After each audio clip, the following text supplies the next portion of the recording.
এই দুদিন মানে ভিডিঅ' দিব মই একদম মানে সময় পোৱা নাছিলোঁ।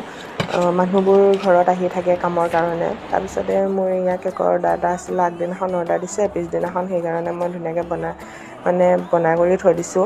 তাৰপিছতে এইটো বনাই থাকোঁতে আৰু এটা কেকৰ অৰ্ডাৰ আহিল, সেইটো ৰাতিপুৱা 9টামানত অৰ্ডাৰ দিছে আৰু সন্ধিয়া মানে কেকটো লাগে।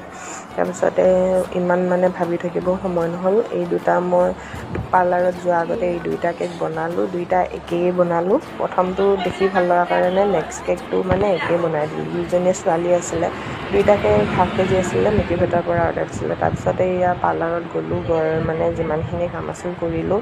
তাতে আকৌ 6টা বাজিল, 6টা বজাৰ কাৰণে আকৌ কেকটোতো দিব লাগে। আহিলোঁ, আহি কৰি আকৌ কেকটো আধৰুৱা হৈছিলে নহয়, সেইটো কমপ্লিট কৰিলোঁ। কৰি কেকটো দি দিলোঁ। তাৰপিছত নেক্সট দিনা আকৌ এইটো কেকৰ অৰ্ডাৰ আছিলে, এইটো ৱাহগুৰিৰ পৰা অৰ্ডাৰ দিছিলে। কেনেকুৱা লাগিছে আপোনালোকে